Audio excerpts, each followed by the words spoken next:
Grabe ka Super Mock, ito na yun. Ang bilis. Gabay sa taas at hagdan at black and white na kulay ang gusto ng sponsors ni VNC, bakit kaya? Yan ang sama-sama nating alamin mamaya. Isang mapagpalang araw sa inyong lahat mga kalingap, sanay hindi nyo po makalimutan na mag-like sa video na ito. At paunawa tapusin muna ang kabuuhan ng video na ito mga kalingap at para malaman ang nilalaman nito. At maraming salamat po mga kalingap sa pagpatuloy na pagsuporta, lalo na kay Kuya Val Santos Matubang at kay Ate Edna Vlogs at Kalingap Rab, salamat po. Black and white ang gusto ng mag-sponsor sa pabahay kay VNC, bakit kaya? Ito rin kaya ang gusto ni VNC. Pero bago yun ay pag-usapan muna natin mga kalingap ang patungkol sa pabahay ngayon kina VNC. At ayun na nga mga kalingap, mamadaliin na nga ang pabahay kay VNC at ito ang sabi ni Kalingap Rab, at bilang katunayan ay may ipalalabas muna tayong short clip na nanggagaling mismo ito kay Kalingap Rab patungkol sa pabahay kay VNC. Kasi makakasama ni VNC yung family niya, at kahit tayo pwede nating makapag-ribbon cutting tayo, no? Sana target natin mga December 23, no? Natapos yung bahay bago magpasko. Mas maganda, mas maagap, no?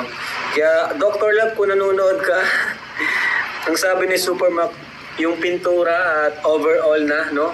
Lahat na. So pag napinturahan yun, halos tapos na po siya, no? Kasi kasama doon yung skim coating, di ko alam kung kasama doon yung tawag dyan, waterproofing, di ko alam kung kasama yun, pero 240,000. Doc Love, yun yung sabi, di ba? Sabi mo, sabihin ko lang sa'yo kung magkano.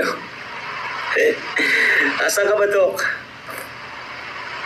At ayun na nga mga kalingap, no, malinaw po ang isinabi ni Kalingap Rab na tatapusin ang pabahay niya kay VNC ngayong 23 ngayon buwan na ito, at para sila'y magkasama-sama sa araw ng Pasko at ma-ribbon cutting na rin ang bahay nila ni VNC.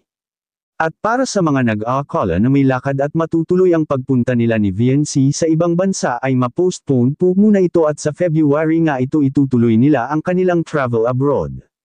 Ito rin naman ang gusto ng mga nag-sponsors kay VNC mga kalingap, na sana si VNC at ang buong pamilya nito ay magkakasama sila sa araw ng Pasko, at kaya nagtulong-tulong na ang lahat ng mga big-time sponsors ni VNC dahil sila man ay gusto rin nila na makalipat kaagad sila si VNC sa mas lalong madaling panahon.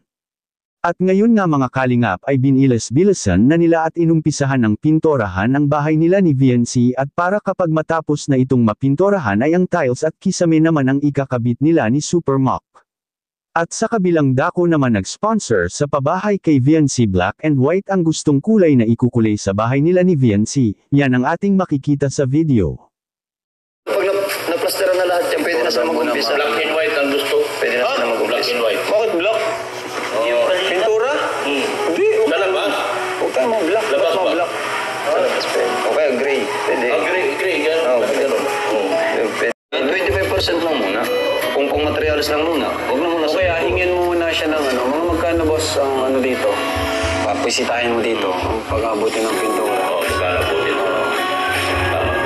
Para ano mo siya. Hindi naman na. Hindi agad ibibigay lahat. Dita. Hindi siya nagbibigyan. Pagbayad, ay oo. Bigyan naman ng dalawa pang material. Tapos pang ano nila. Pang allowance. So, ganun lang. Ano nga 25% lang. 25 lang. Pag nag-50%, halimbawa Maganda rin naman ang black and white, ngunit ang gustong kulay ni VNC ay light green at white mga kalingap. Anong masasabi niyo po tungkol dito? Please comment and God bless you all.